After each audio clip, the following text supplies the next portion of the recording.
Oh, say, can you see by the dawn's early light, once so proudly we hailed, at the twilight's last gleaming, whose broad stripes and bright stars through the perilous fight, o'er the ramparts we watched, were so gallantly streaming, and the rockets swept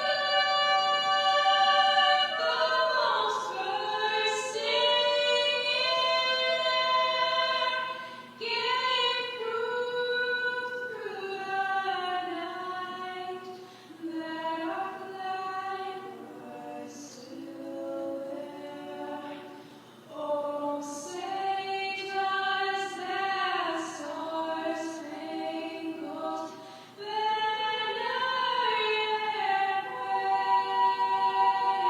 wave o'er the land of the free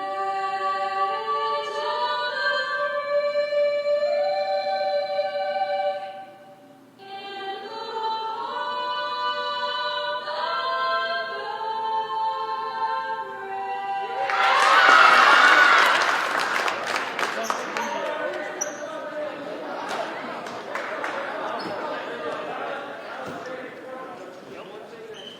the From beautiful St. Albans, Vermont, good evening, ladies and gentlemen, and welcome to Bellows Free Academy for tonight's state semifinal matchup, the girls' Division I basketball tournament. It is the Wolves of South Burlington against the Comets of BFA. Good evening, everybody. I'm Wesley Kempton alongside Bryce Batchelder and Tim Luno, and what a matchup, what a season, what an unexpected turn that has this matchup being the state semifinal, the Comets and the Wolves. And obviously, if you're looking at the playoff bracket for Division I, you would see what looks like a lot of upsets and certainly a lot of upsetting times for some of the higher favored teams. It hasn't been settled on the court so much, and that's a lot of the reason why South Burlington here, having advanced to the last round through CVU, who had to forfeit before the postseason began. Nonetheless, they are a formidable enough team in their own right, having defeated St. Johnsbury in their opening round matchup by 17 points. And as the opening tip is controlled by the Comets, we are underway, and an exciting game and an exciting opportunity for the home team to make it to the state final with a victory and a turnover on their first possession. Not quite how they wanted to start, but defense, they get a lot of points off their defense. That's BFA's probably primary motive there. Ooh. The long rebound was controlled by Alexis Cattell, but a little too much mustard on the forward pass towards DeSaro, and it's 2 turnovers for the Comets in 33 seconds of play. Get those initial jinx, The jitters out. Not to jinx anybody, too. Sorry. Yes, right? Well, in their game against Rutland, I mean, BFA started down 7-0 in the first 2 minutes, mostly because of turnovers and plays like that. So let's see if they can get off to a little bit of a better start tonight. A junior captain, Mercedes Rossi, with the first basket for either team, kind of lucked into that one as DeSaro, it looked to me like, had tied up for a jump ball. And on the other end, a collision will send Mackenzie Moore to the line. First foul of either team in the contest. The foul called on South Burlington's Megan Knudsen.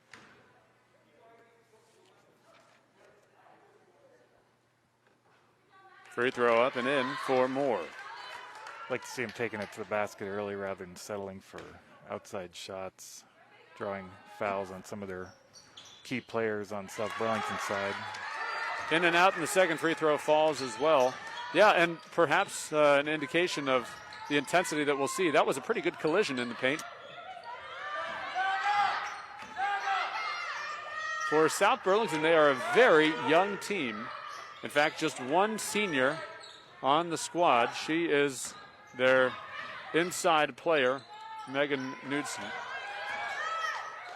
They try to go inside to Knutson, and look at that steal and backwards pass from McGinn. Larry Bird-esque with the double overhand, no look. Moore just fighting for life, really, as suffocating Wolves defense, not able to stop Alexis Cattell, who gets the driving lay-in, and the Comets lead 4-2. But breaking the press, South Burlington the other way, and a left-handed finish from Megan Knutson knots it back up. Good pace in this early going, and now that there's fewer turnovers, you see what sort of fluidity these two teams might be able to get in their offense. Again, 2 dribbles and the left-hand finish. And that, I think, is how really passed the ball around the outside and was able to shift South Burlington's defense to open up the lane for Marin McGinn so that she wasn't getting double-teamed. Aaliyah Staley, a sophomore guard, has a chance to get a 3-point play. Good finish as she just sort of threw it up knowing that there was contact. Both of these teams like to push the pace a little bit. We might see a little higher scoring game than the last contest here. Well, South Burlington in their first round victory again over St. Johnsbury, they won by 17, but they themselves did not even score 40 as DeSaro's floater, no good, and the rebound controlled by South Burlington. Pass again to Staley. Overshooting the mark there, but it gets back to her, and South Burlington will set up. 3-pointer launched off the front iron, and another second chance for South Burlington. Great pass and great finish. It was Mercedes Rossi again, but the assist there for Megan Knutson was all the difference. As again, the Comets turn it over. 3 in 3 minutes. And a timeout is taken by Comet coach Paul LaFountain.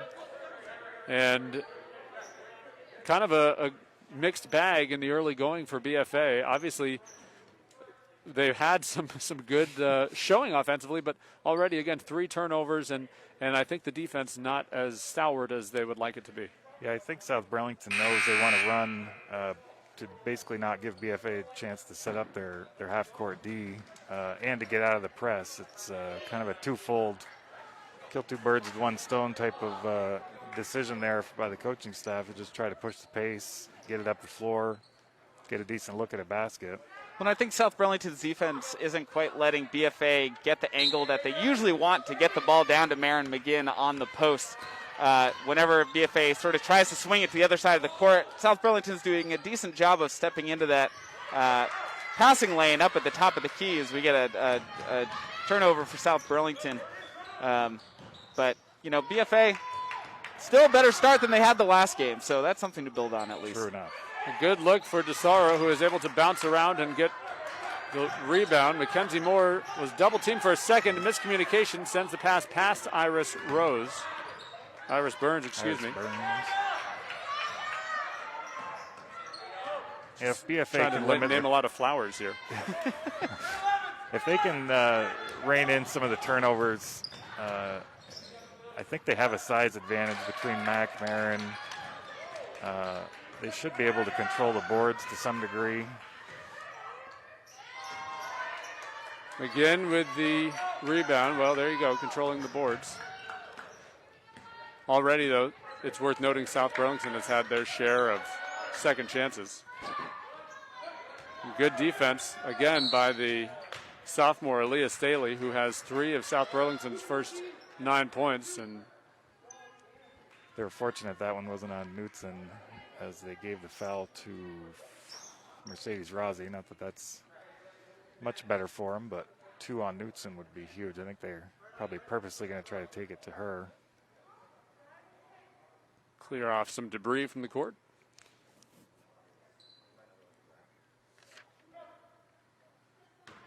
Mackenzie Moore back at the line. Her first miss from the charity stripe as Tori Smith comes in relief of Megan Knutson.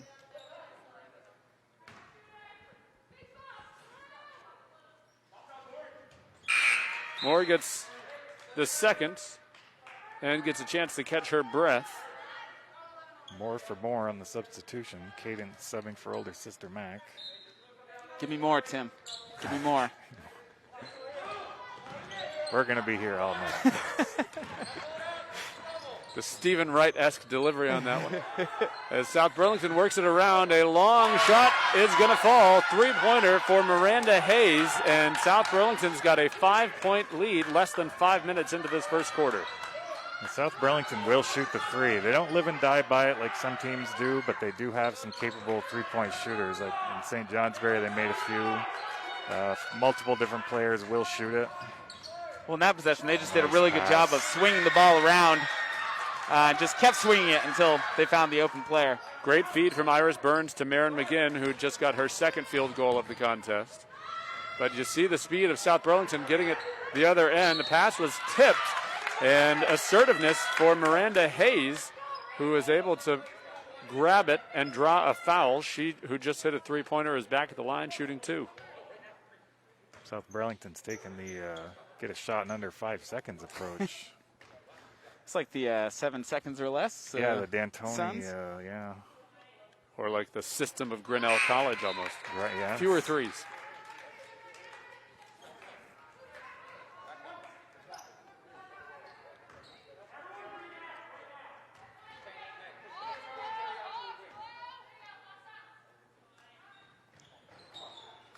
Rims out, and McGinn with another rebound. Well, with Knudsen out, they definitely have size. I mean, with Marin, they have size almost on anybody, but You see especially with Matt, Cadence, Caitlin.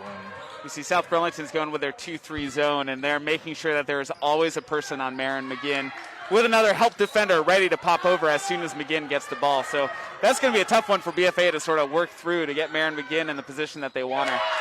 Another turnover for BFA and another three-pointer for South Burlington. This time, Greta Heldman, the junior captain. The visitors have a 6-point lead. Good hands from McGinn, and able to hold on to it barely as they work it around to Cattell. South Burlington seems to be playing sort of the amoeba-type zone defense, kind of a one up top with a little diamond thing. Again, always having somebody on Marin. But they will play that pressure zone. Who else but Alexis Cattell with the steal. The feed from Burns, and Cattell with the finish. That's two assists on the last two field goals for Iris Burns, as, yes, Cattell with 4 points. Oops. And a rare miscue for South Burlington, overthrowing the outstretched arms of Sophia Buffard. We got Logan Hughes making her first appearance.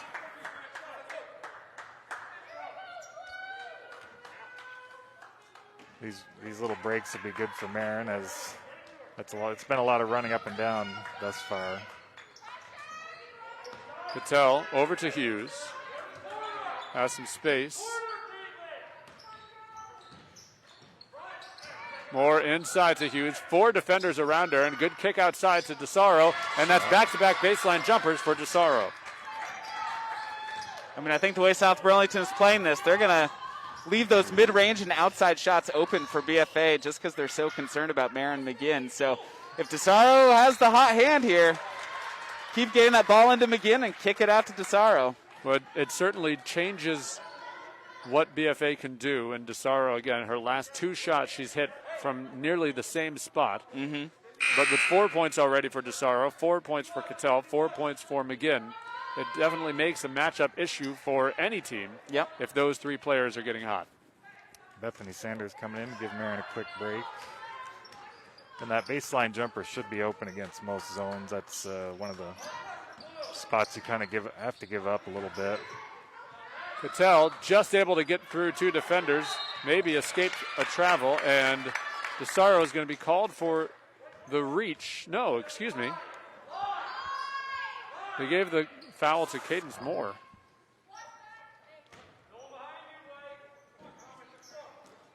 Cadence Moore's second personal foul also. Yeah, the only player in this game, safe to say, as each team with 3 team fouls, the only one in foul trouble.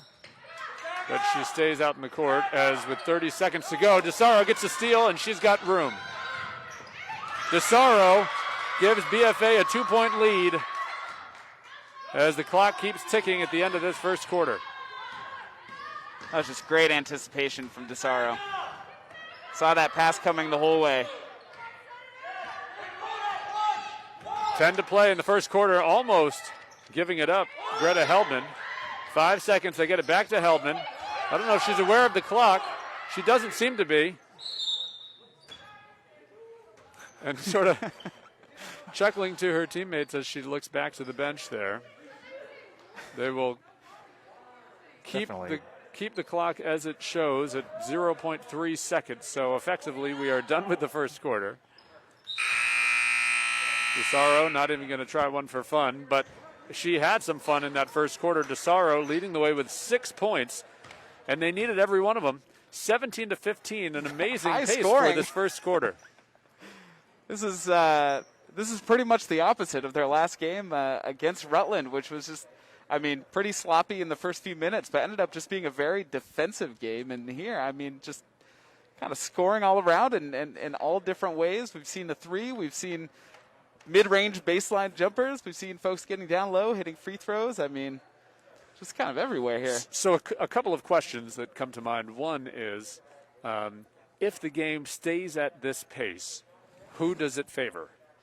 Well, Coach Paul likes to run deep into his bench, so theoretically he should have fresh legs throughout the game, although South Burlington does the same. So it'll be interesting to see. Marin, we'll see if she can leave it all out there tonight and basically hold on and take it as far as she can go with it. But it'll be interesting to see when they have Marin out. Well, I mean, I think this high pace is really going to play into Caitlin DeSaro and Alexis Cattell's hands. 100%. That, you know, if it's going to keep up this pace, we may not see a lot of scoring from Marin McGinn tonight, but that's also not what she's necessarily going to have to do for the team. If she can play defense and get rebounds and sort of start those breaks for them, DeSaro and Cattell can do a great job finishing them off and scoring.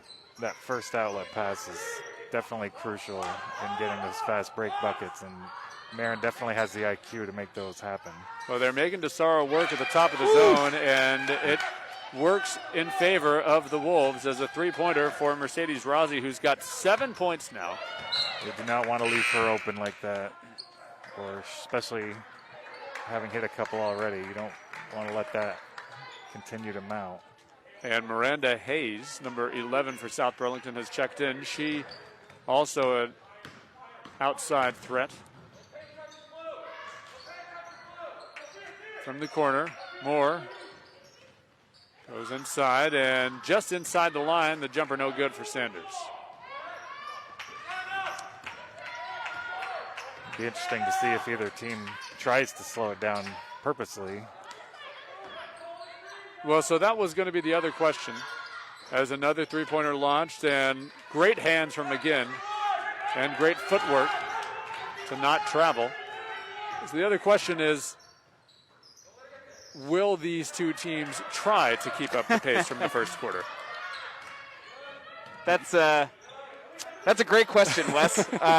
My inclination is no, because I think at their heart the Comets are a defensive team. And this pace may not play into that, but I suppose it all depends on if it's working for them. And you see it coming right back after a McGinn bucket. It's Knudsen with the bucket. She's got 4 points. South Burlington back up by 1. And they're back into that 2-3 pressure zone. Sorrow kicking outside. Active hands for South Burlington. They got one on that pass as they go inside to McGinn. Quick ball fake and a rare miss with that left hand baby hook. And South Burlington is looking to push. Good hands for Hughes as it gets loose and then finds McGinn. Here come again the Comets. DeSaro. like she was almost bobbling it, but she is as sure-handed as there is. And McGinn does not finish, but does get fouled. Well, and that's a great play as Logan Hughes found McGinn, and McGinn was just in the perfect position that she had her defender completely sealed off and had the absolute angle to the basket, and that's sort of been one of the few times she's been able to get that position. Comets doing a good job of those interior passes, little bounce passes to Marin, set up by the drive. They have to draw the attention of the defense, and then you got Marin stand there for the wide open look. A couple of new players in. Lauren Kate Garceau, number 12. One right at the base of the logo at center court. As McGinn hits both free throws. She's got 8 points. And BFA back on top, and South Burlington almost bobbling the handoff there. Knudsen. Who else but Cattell? Cattell with amazing defensive presence always. Forces the Comets to come the other way, but the pass inside gets away from Hughes. And the Wolves quickly back for their own offensive set. Oh, again, got it for the trip there. Well, that was a defensive miscommunication right there. BFA got caught very out of position. Two players trying to go on the ball at the baseline and just left Knudsen just with a wide open lane. Yeah, Cattell a little gimpy. Looks stumbling a little bit, but she also doesn't seem to be favoring it enough that it seems she'll stay on the bench. But we'll certainly have to keep an eye on that. Real quickly, something that we missed doing at the start of the broadcast, but it is important for us to do now, is to thank our sponsors for today's game: Northwestern Orthopedics, Collins Pearly Sports Complex, JC Image, Handy Toyota, Barrett Ford, and Clarity Realty with Keller Williams, Vermont. If your business would like to become a sports sponsor, you can contact the staff at Northwest Access TV. The number is 802-782-8676.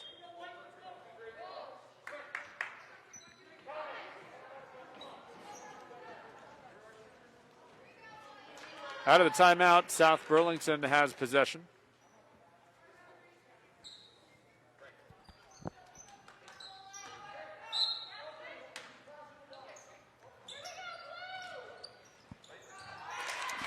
Good step in front by Marin to get that steal. It's Marin's second steal of the game. So she's having a pretty good stat line here.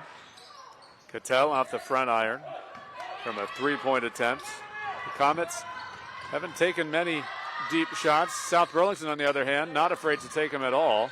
And a good offensive rebound and second opportunity, but another miss, and Cattell with the board. Gotta love when your guards rebound. That's definitely a key to a successful team, is if you can get your guards nice pass. Great drive and great dish from Alexis Cattell, who finds Marin McGinn. McGinn has 10, and we've played fewer than a dozen minutes.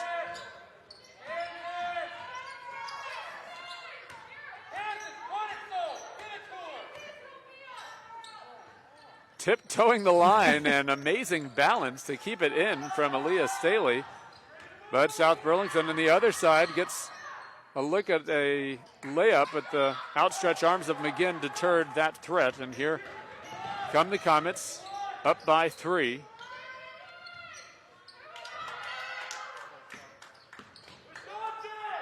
Cattell in the near sideline, up top to Hughes. Back to Cattell as McGinn gives a high ball screen, and Cattell drives in looking for anything. Well, that was a good job driving by Cattell. BFA's offense just didn't have a lot of movement going, so just need to spark something and get some movement here. So, Cattell driving to her left and drawing the two defenders, gives somebody a look if they're there. An off-ball foul called on Sophia Buffard, her second for the Wolves. It was a good cut. You were both talking about the movement of the offense, and it was DeSaro cutting through who was able to draw the foul. Neither team really in foul trouble. That's just the 5th team foul for South Burlington, who are doing some musical chairs of their roster on the court. Which has also given this game a really great pace, that there aren't a ton of fouls being called so far. McGinn for 3. She's got 13 of BFA's 26 points. And DeSaro hits the deck after almost getting a steal. He's going to have to run back as some happy feet. Aaliyah Staley, she knew it too. Had the defense on their heels, and she got a little bit overexcited. You know, Wes, I mentioned in our pregame with the Messenger that I wanted to see both McGinn and DeSaro have complete games. So far, it's happening. McGinn, 13 points, 3 rebounds, 2 steals, and assists. DeSaro, 6 points, a rebound, a steal, and an assist. So both of them very involved getting out to that quick start, which is exactly what BFA has needed here as they open up a 6-point lead. And rewarding South Burlington's good defense with a turnover. DeSaro stepped before dribbling.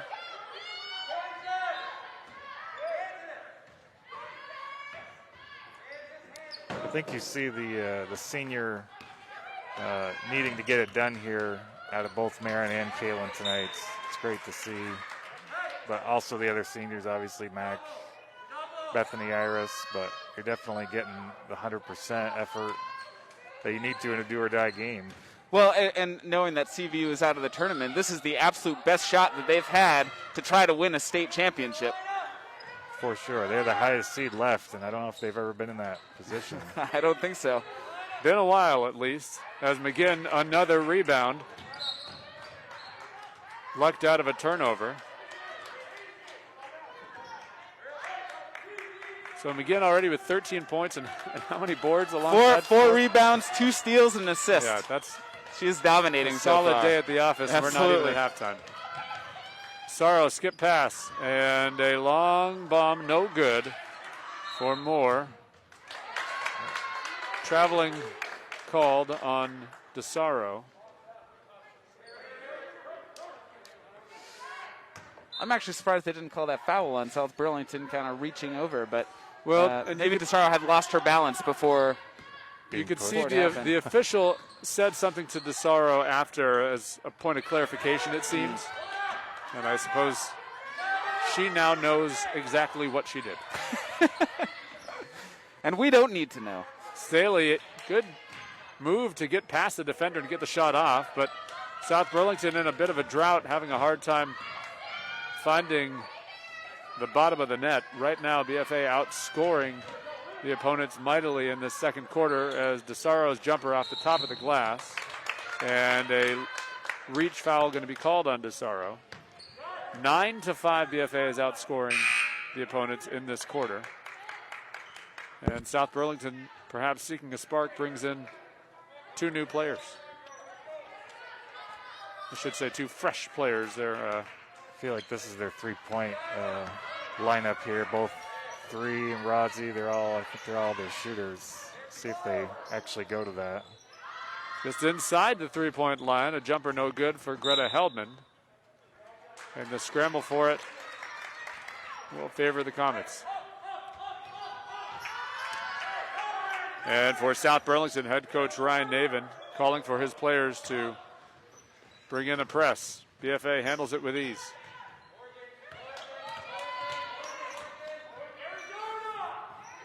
That zone still making it difficult as DeSaro's pass is tipped, and on the second effort they go outside to Lauren Kate Garso. Cattell outside to DeSaro and back inside to McGinn. This inside-out play is paying off as Lauren Kate Garso's second shot on that same possession ends up falling, and BFA leads by 9. The lone sophomore of our Comet squad.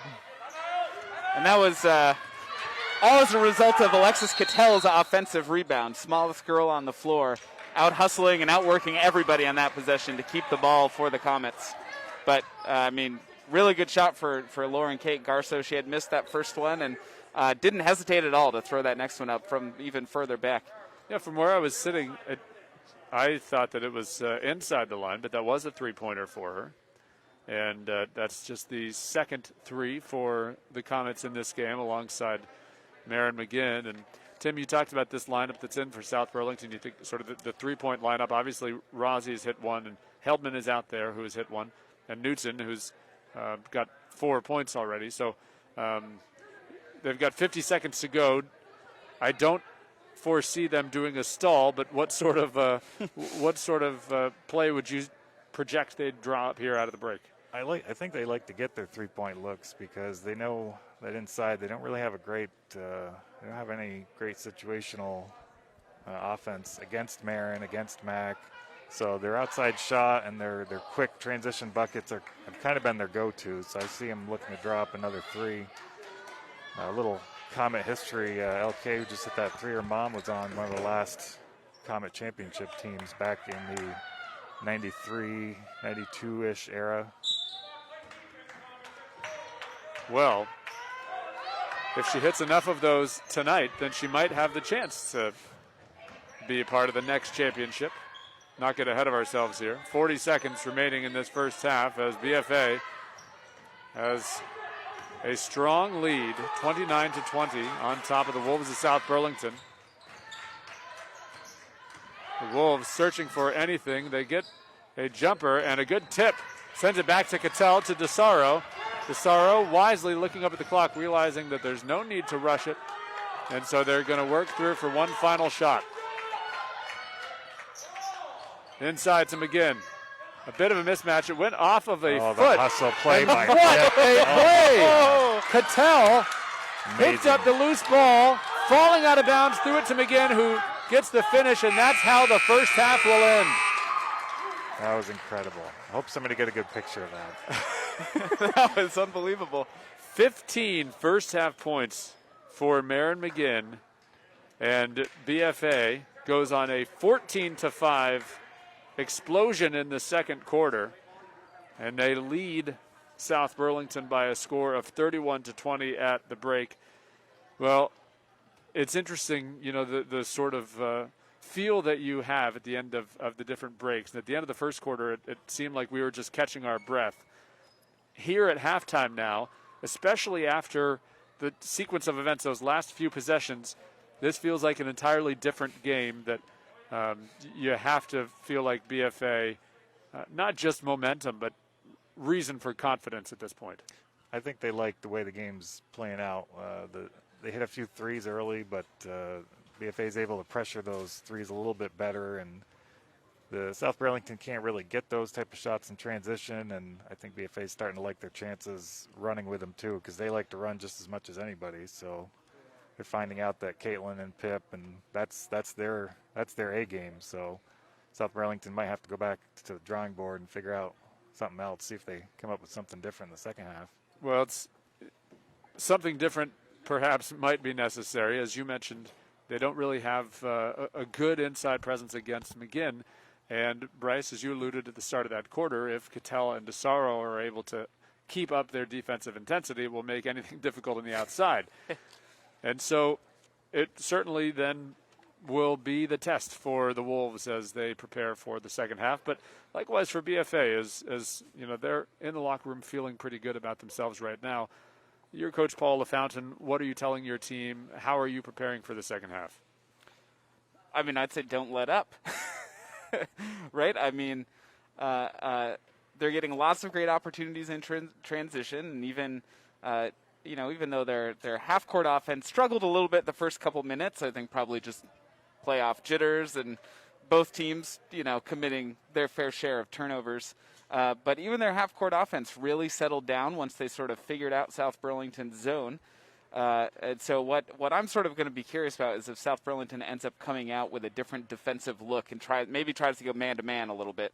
And so in that case, BFA's I think they've actually been moving the ball better around the zone. And if they switch to man-to-man, is that ball movement going to continue? Or are they just going to try to get it down to Marin McGinn, which can absolutely work. But if South Burlington shuts it down, where are the other options kind of going to come from in that half-court set? But BFA is in a great position. I think they got to be feeling really good right now. They have, another half to try to make the championship game, and McGinn is just having a heck of a game right now. 15 points, 5 rebounds, 2 steals, and an assist. But Alexis Cattell also 4 points, but also 4 rebounds as the smallest player on the court, 2 steals and 2 assists. And about a dozen hustle plays that don't really go in the books, but are just crucial. Like that save was a I mean, that was out of bounds by probably 3 feet already when she touched it. And not only touched it, but had the presence of mind to know where a teammate was and one-handed it to her. Amazing fashion. And I think the sort of the dramatics of it happening with about 5 seconds to go or less, pretty exciting into that first half. I'm looking elsewhere in the bracket for this girls Division I playoffs, and as we have alluded to, BFA is the 4 seed, the highest remaining team around. The other side of the bracket has had the upsets. The sort of the top half that BFA is in had the shock with CVU having to withdraw. But in the bottom side, you saw Mount Mansfield fall to Rice. Rice, who came in with a 2-6 record, they're in the semifinal playing this evening as well. And then the other team that I say it's an upset, but maybe it's not. The team who we saw here in BFA just over a week ago for senior night for this team, that they beat BFA by 2 points, Burlington. And as I'm on a shot that went in with only about 5 seconds. With only left about in the 5 game. seconds to go. That's right. Yep. And it was a totally different game to what we're seeing tonight. That the final score of that one was 42-40. So a defensive slugfest where shots were not falling.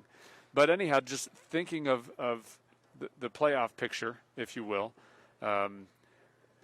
the cliche at this point is to say that we don't know anything. But I would say that Burlington is a team to be feared, and for my money, they've got to be the favorite in the matchup tonight against Rice. Well, But let then me again, I guess clarify. Callie Tornwini is the player to be valid. feared for Burlington. She scored 23 of Burlington's 42 points against BFA a couple weeks ago with 8 rebounds and 2 blocks.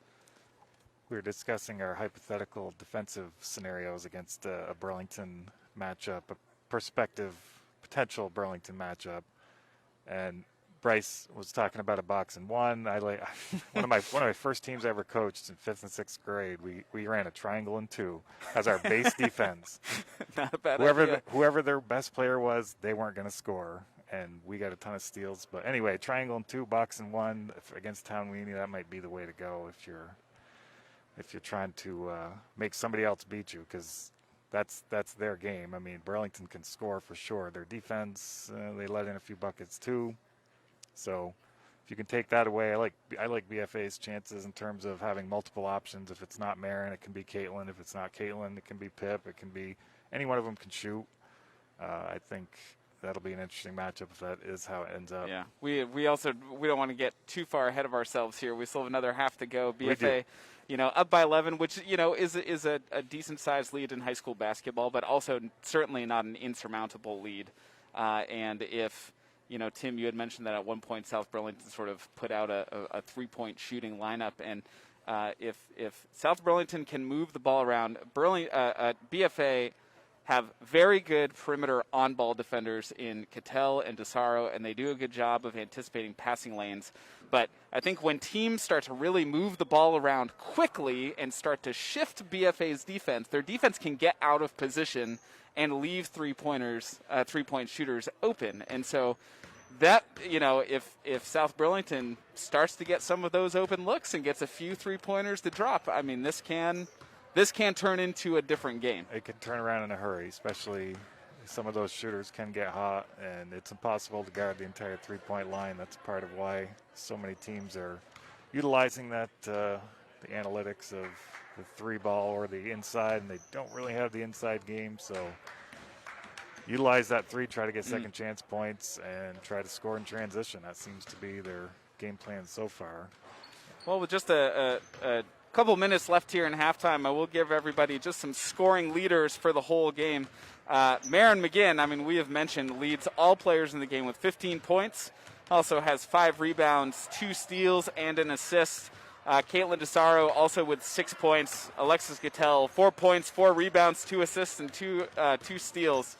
For the Wolves, Mercedes Razi leading them with 7 points. The Wolves really spreading out their scoring. Actually, 7 points leading their team, but Knutson with 4, Heldman and Hayes and Staley each with 3. But Hayes also with 4 rebounds and a steal, so she's also getting some work done otherwise. But rebounding pretty even in terms of team rebounding. BFA with a 3 rebound advantage, 12-9. But I think steals and assists are really what it's putting BFA on top here. They have 5 team steals to the Wolves 2, and they have 6 team assists to South Burlington's 1. So. What I was searching for, I've been silent for the last 2 minutes as I'm trying to see if I can find some scores. I'm going to first give you an update. Obviously, BFA, they lost, as we mentioned, by 2 points to Burlington. Against Rice, the other side of the bracket there, they won by 19 points in their first game this season. So as we were just sort of, basically penciling in Burlington to make it to the final, it is worth noting that at halftime in that game, Rice leads Burlington 33-13. Wow. Wow. Well then. So it is the year of anything happening. Rice, who came into the postseason with a 2-6 record, currently ahead by 20 points in the state semifinals. Oh, amazing. And for the sake of hubris, let that be a lesson for BFA, leading by 11 right now, that anything can happen in these remaining 16 minutes. And they begin now with Iris Burns inbounding to Alexis Cattell. Well, as Kevin Garnett said, anything is possible. And we know that he is definitely the only person in history to ever say that, right? Ever uttered those words. Yes. Well, Burlington does go to the man-to-man defense to start out. And the second half starting out the way the first one did, with a Comet turnover. You can just call me Tony Romo predicting plays here. Hello, friends. Ooh, a couple of steps there. Greta Heldman returning the favor and giving the ball right back to BFA. So a do-over. Pretend those 30 seconds didn't happen. Up top, and not sure where that miscue occurred, but Mackenzie Moore throws the ball away. Somebody wasn't where they were supposed to be. I think DeSaro was trying to get out of the way. I think she should have just stepped up and tried to set a screen, and that would have helped the possession a whole lot. Knudsen misses as DeSaro playing cat and mouse with the ball, crossing the timeline, and Cattell looking for options now. Driving in, can't finish, can't get the foul, and the rebound controlled by the Wolves. There seemed to be some contact there, and I know the refs are a little closer to the action myself, but sometimes some of the players that drive don't get the benefit of the doubt, even when they draw the contact. Corner 3 in and out, another board from McGinn. But those are the looks that the Wolves are trying to find here. I mean, wide open 3 attempt. Like I said at halftime, make a few of those, and it could be a different game. As Marin McGinn, though. McGinn off the feed from Moore. And McGinn has more than half of BFA's points now, 17 of their 33. Aaliyah Staley with a quick first step, but can't get the finish. And a big rebound pulled down by Mackenzie Moore, who gets fouled. BFA going with a 4-out, 1 in, trying to make them stop Marin. As so far, South Burlington hasn't proven they can stop Marin, so keep going to the well. Cattell. Some more. Good defense, but she works her way past it and goes back to the line. Mackenzie Moore has shot 4 free throws in this contest, and she's going to get a couple more now. And that was actually a really nice read there by Marin McGinn. She set the screen on the block and then came out to the three-point line. And then a good read by Moore to see that the whole lane had just opened wide up because Marin stepped out to the three-point line and took advantage. In and out the second free throw, the first as well, I suppose. So the first time in those 3 trips to the line that Mackenzie Moore has come up empty, but she makes up for it with a big rebound on the other end. Almost losing the ball, but Iris Burns has it with composure now. Speaks to South Burlington's youth there. Some of those inside shots they maybe make on a normal day, but in a D1 semifinal, those little bunnies are a little harder to make, especially for some of the sophomores on this South Burlington squad. Well, both teams a bit cold here in the first couple of minutes, though. McGinn, again, this time the feed from DeSaro. A timeout going to be called by head coach Ryan Navin of South Burlington. McGinn, the only player who has been able to make a basket in this third quarter, and she's hit just 2 of them. But again, both teams not getting much easier aside from those 2 very, very quick McGinn buckets. It's been far more defensive in this third quarter so far. Well, the South Burlington's adjustment to their man-to-man defense has, I think, slowed the Comets down a little bit in their half court. Even though I have to say, I mean, Alexis Cattell doing an excellent job passing in that half court, just kind of threading some needles and finding some good angles. But the Wolves on offense, though, haven't quite. They've had a couple, I think, of the looks that they've wanted that haven't dropped yet. But overall, it's not coming easy to them. And you know, props to the Comets defense for certainly not making it easy for them. I think a lot of teams aren't used to seeing the kind of length, like you were saying earlier about the perimeter defense.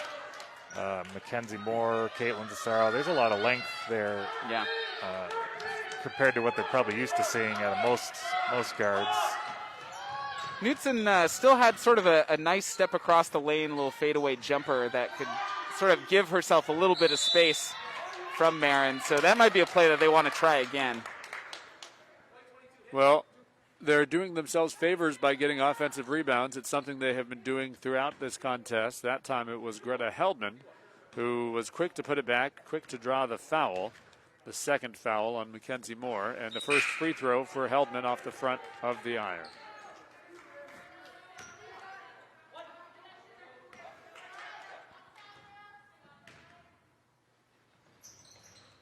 Sinks the second. Heldman's got 4 points. One of 2 junior captains for the Wolves. They are still the Wolves, right? They are. Okay. They're still the Wolves. Yeah, you know, even despite the 29-game regular season streak that CVU has, as McGinn, just methodical, now has 21 points, matching the total of South Burlington. This is like the, can't remember what year was, UVM against Maine in the America East Championship when Taylor Coppenrath had more points than the entire Maine team in the first half.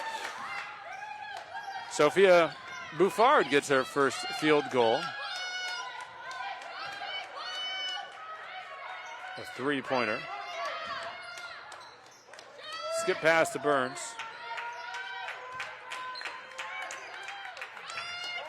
And Burns inside, ambitious. Nice idea. It's a nice idea.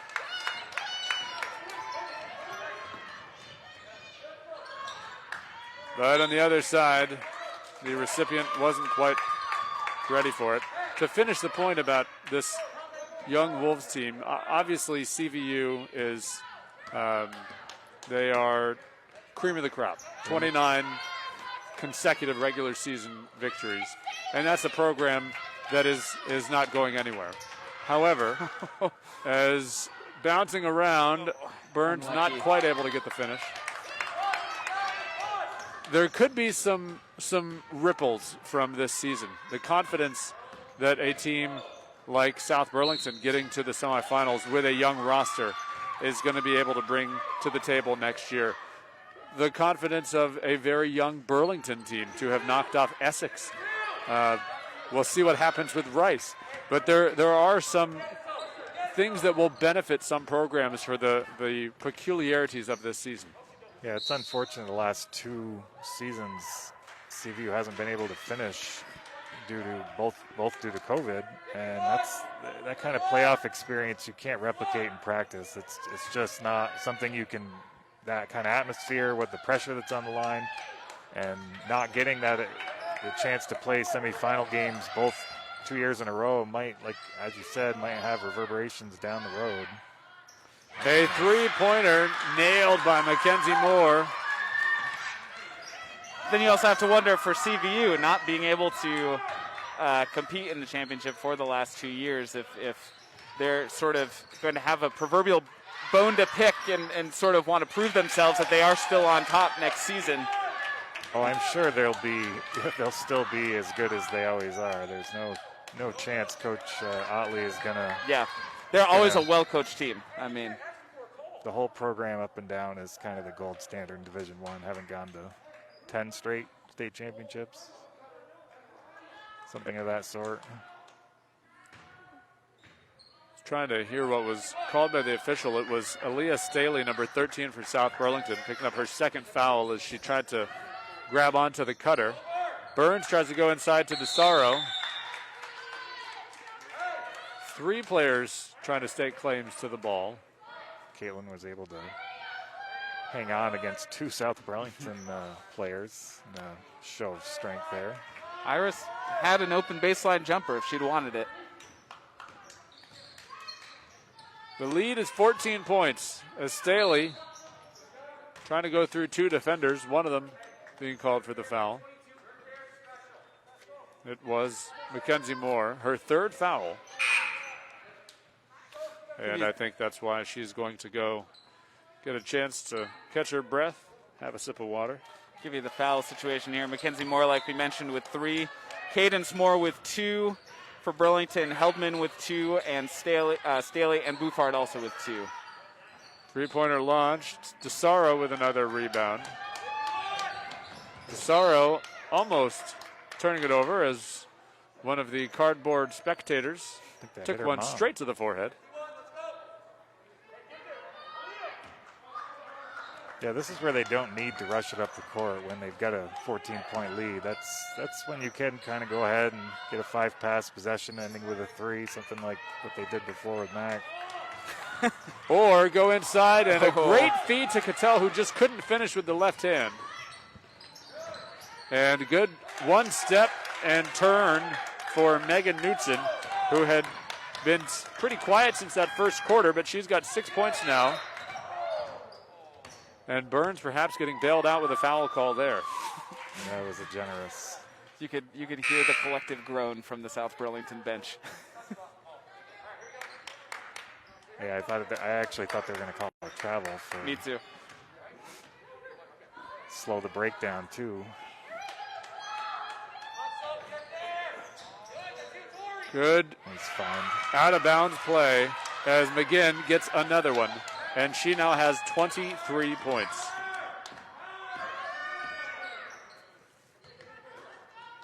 DeSaro on ball, tipping it. Definitely seen more assists out of the Comets than Absolutely. Some previous games that I've seen. Their offense has run very well so far tonight, which nice passing, nice movement, which isn't always the case. But they've just really looked on point tonight. Aaliyah Staley hit that jumper a moment ago. She's the leading scorer now for the Wolves. She's got 8 as Coach Paul LaFountain takes the timeout. You know, an interesting situation here because BFA hasn't been threatened in this 3rd quarter, but they're not running away with it. Nope. And especially after Staley has hit a couple of shots. She hit that 3-pointer a couple of minutes ago and the jumper just now. And if Knutson's able to get a couple buckets down low. South Burlington very much staying here. Not ready to bow out. Yeah, I wouldn't advise BFA take the foot off the gas just yet.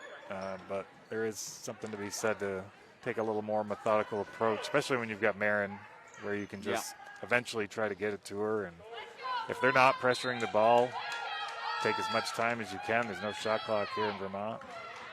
Good feed from McGinn to DeSaro, and it bounces back to McGinn, who just goes outside. Hughes, a couple of steps outside to begin. Good shot fake. Step back. Three-pointer off the front iron. And Hughes fighting for it. Reaching around the defender to try to keep it in play. Good try. Yeah, She could have knocked it off her. But Well, I think she was. Played. I think she was trying to knock it off the South Burlington player by wrapping around, but just sort of didn't get the greatest angle and hit the ball around her instead. Very, very high. Oh, got away with the travel there. Very high IQ player is Logan Hughes for sure.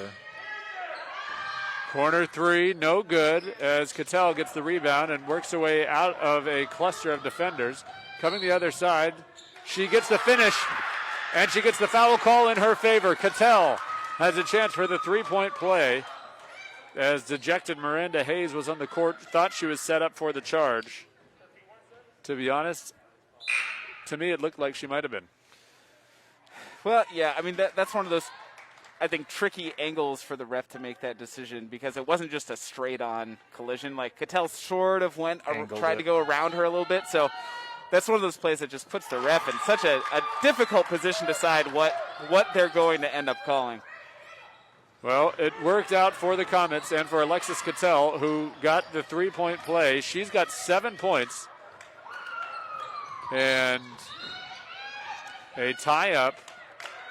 That may have also been a function of the referees are human. I mean, they hadn't given her any of the calls thus far going into the lane with contact, and that might have been one of those, well, we haven't called one for her yet, and here she is again getting hit. And you've paid your dues. Kid. Yes. Theoretically, that's not the way you're supposed to referee, but such is life. No, as you said, these are humans, and it shouldn't be lost. As we watch this, with a fine-toothed eye of sorts, trying to nitpick every single call, and the finest toothed eyes. It is. If I can have mixed metaphors there, I don't think you're going to call me out on it, but with your fine-toothed eye, you did. Sure did, pal. But it is worth noting that these officials, they've got other jobs. These are people of regular people from the community, and these players, they're just high school athletes. So there's a lot of grace, I think, that should be extended all around. As Cattell, right place at the right time. That's the last 2 quarters that Cattell has ended with a highlight reel play, this time getting the bucket rather than the assist. And Cattell, with the final 5 points of the quarter for the Comets, puts them on top by 17 as we enter our final break before the last 8 minutes of play. That was, again, it was just the right place at the right time, and it seems that Cattell has a knack for that. Well, she has ever since I've been helping coach Alexis since she was in about 6th grade as a Sheldon Bear with her dad Doug and Ben Sue. And you only get players that have that kind of motor and that kind of court awareness and IQ and just grit, competitiveness. That's not something you get out of every player. You hope to have one on every team. I mean, if you can get 2, you're really fortunate. But that's what she brings. That's why you've got easily the smallest girl on the floor here, being one of the biggest impact players. Yeah, I mean, Wesley, when you had mentioned that BFA a few minutes ago hadn't quite pulled away yet, and Marin McGinn was really their main scorer. I was thinking in my head that I'd love to see another player sort of step up and get some baskets. In my head, I was thinking Caitlin DeSaro, but Alexis Cattell is the one who, last 5 points, gave them a 17-point lead. That you need more than one player stepping up to sort of put a team away. The hustle gets rewarded, certainly. As we do get underway in this 4th quarter, we'd like to again thank our sponsors: Northwestern Orthopedics, Collins Purley Sports Complex, JC Image, Handy Toyota, Barrett Ford, and Clarity Realty with Keller Williams Vermont. If your business would like to become a sports sponsor, you can contact the staff at Northwest Access TV. It is 802-782-8676. You can also find contact information through the Facebook page, which you are using to watch this broadcast now, most likely. And also, if you're not a business and you just feel like supporting coverage of Franklin County athletics, Northwest Access TV is a nonprofit, and you can donate. There is a link pinned in the comment section of this live stream. from behind, a bit grabby. Lauren Kate Garso going to be called for the foul. I thought maybe they'd give the double dribble there as number 3 had caught it with one hand, put it on the floor, picked it up, and then a few seconds later started dribbling. There's interesting how that doesn't get called as much anymore. Staley with some space. She is a reliable shooter, and she's got 10 points, leading the way for the Wolves.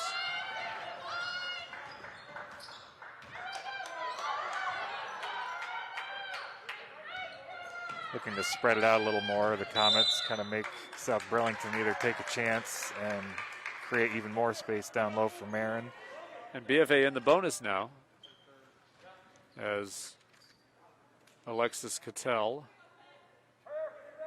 looking to make it as many as 7 straight points for the Comets.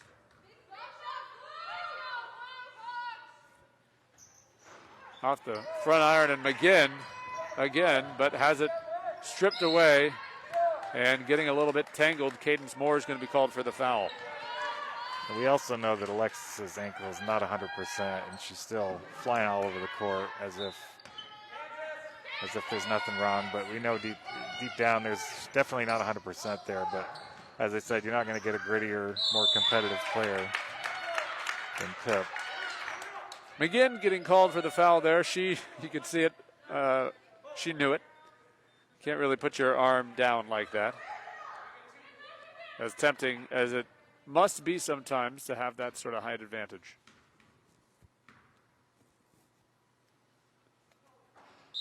Still only her first foul of the game. First foul, yep.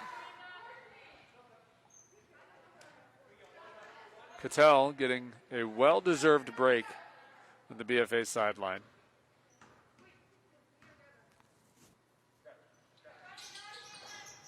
Hayes just misses the second, and good awareness for Greta Heldman to come in there out from underneath McGinn to get the rebound. You know, that was a really good job of boxing out Knutson, the tallest player for South Burlington. Ended up being one of the smaller players getting it. Three-pointer for Hayes, no good. And again, Heldman inside, probably the smallest person on the court, back-to-back offensive rebounds. Again, with those guards rebounding, that's huge when your guards out-rebound their guards. You tend to control the boards. McGinn, textbook. Another low-post bucket. She has 25. We're on a double-double watch here from Erin McGinn. She has 7 rebounds, so. And a great steal for Logan Hughes and forward pass to DeSaro. But good defense from South Burlington. Mercedes Rossi, the captain. Nice fake. Lauren Kate Garso just cannot get the finish, however. Comets keeping their foot on the gas, though. They are not going to pull it out and just try to nurse this lead. They are still trying to push the pace a little bit, take the shots when they can get them. Though on the other side, South Burlington, if they have a look, they are going to take it. It's kind of make or break at times for South Burlington. They're going to need to string together a few shots if they're going to have any chance at coming back at this point.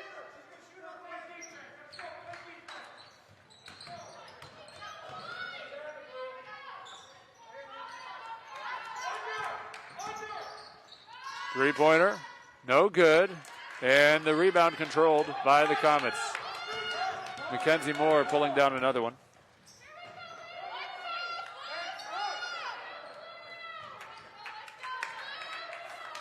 Comets sort of playing a 4-round 1 right now. Cattell thought she had ball as she wrapped around. The position is never going to look like it's in your favor to curl around a driving player like that. She indicated a jump ball, but unfortunately you can't be a player and a ref at the same time. You don't see officials change their mind based on a player's appeal very often. Not too often, no.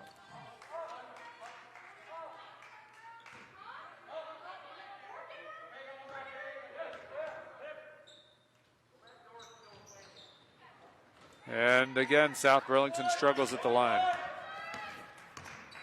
Yeah, not doing themselves any favors, not getting their easy buckets and not getting their foul shots. The Wolves had 15 points in the first quarter. They have had 17 points since then.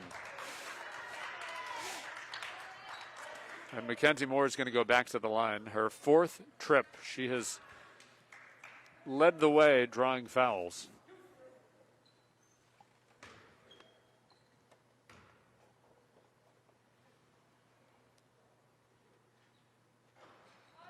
And again, about as in and out as you can be. That one seemed to be more than halfway down, but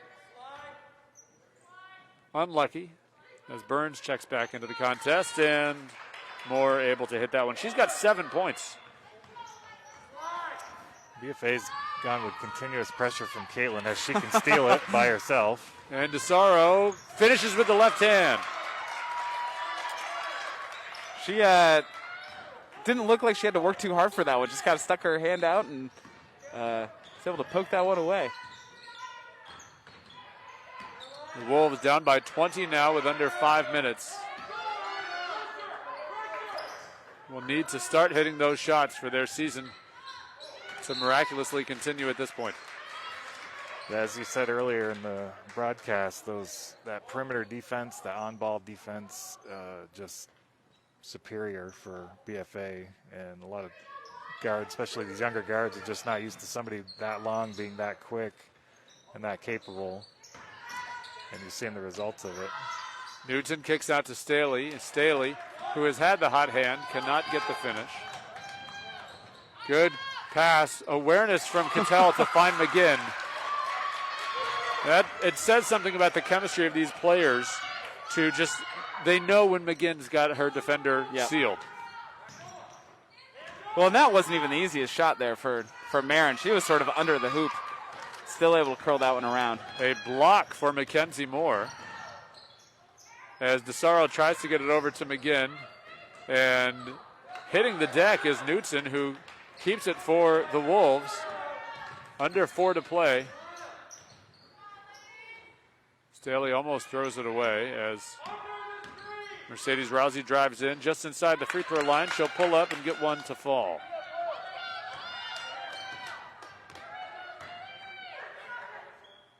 Burns to McGinn.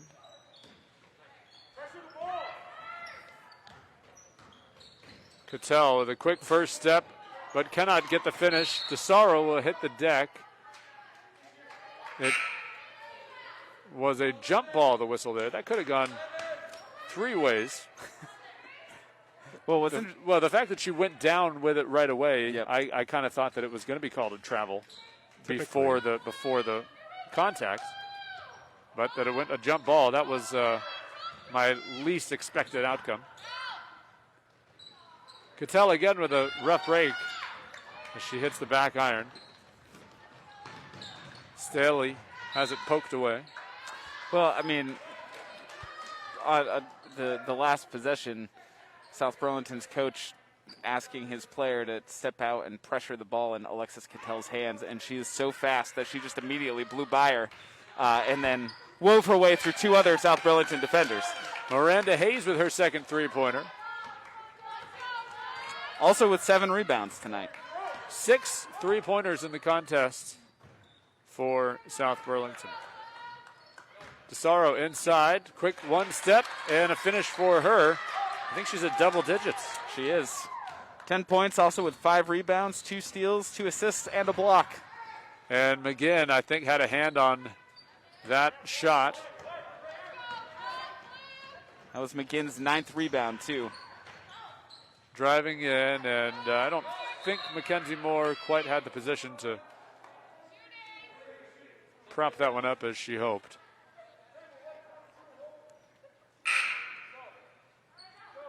Moore called for the foul, her 4th. And South Burlington's now in the bonus. So it'll be 1-1. Sort of sneaky 4 fouls on Mackenzie Moore. Even though I have the numbers right in front of me the whole game, I didn't realize she had. And a quiet 7 points for her too. Since half of them have come at the free throw line. Mostly from the free throw line, yeah. Torrey Smith, a high arcing free throw will fall.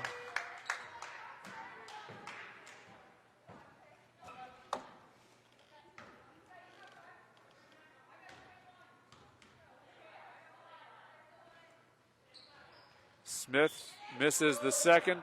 McGinn with the rebound. And she now has a double-double. 27 points, 10 rebounds, 2 assists, and 2 steals and an assist. I would call that a pretty good game. And how about 9 points now for Mackenzie Moore? Yeah, Also, it's worth noting as BFA's got a 20-point lead with under 2 minutes to play, and probably safe at this point to pencil them into the championship game at Barry Auditorium on Saturday. They will be playing the Rice Green Knights, who defeated Burlington 57-34. Wow. Rice came into the postseason with a record of 2-6. But that also says if Rice can take down Burlington, BFA cannot underestimate them. BFA that is a Burlington team who, yes, and I don't know all the details. I'm following the Burlington Free Press on Twitter. There could have been an injury or something, but yes, assuming that equal strength and healthy, Burlington beat BFA by 2 points just a week ago, and that Burlington team lost by more than 20 to Rice today. Rice actually is an interesting player transfer too. Ava McDonough used to play for the South Burlington team, transferred to Rice. Be interesting to see what kind of an impact she had on that game and on the finals game as a former Wolf. Yeah, the story of that game is going to be the second quarter, in which Rice outscored Burlington 22-8. That'll do it. And just never let off the gas. Kind of amazing. Ruby DeSaro getting in on the action here. Caitlin's younger sister. Cross court, and here's Ruby. She'll get a Three-pointer, and We got a wedgie. well, now comes Been waiting for one all year. the long conversation about what do we do. I believe that's And I was going to say. there you go. Somebody with some ups has he has been waiting all night oblige. to show that off.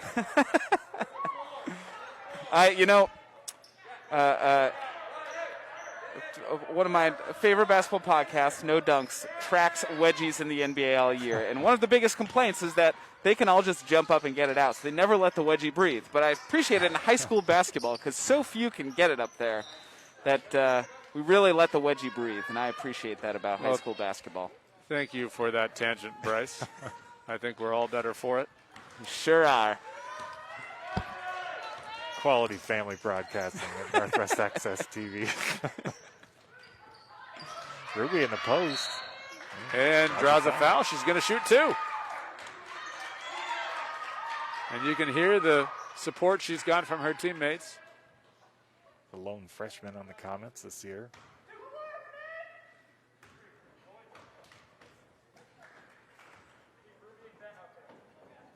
And a slew of other This is our sophomore young players going to contingent. join her. That's right. Hannah Brandon, Allie Bushy, and Ella Reynolds try to make a mark in the scores book. As the seniors get rewarded. What a journey. And that for their senior year, they're going to have the opportunity to add a banner here at BFA. And there is no shortage of hustle and speed out of these sophomores that just hit the floor, as we just saw the steal.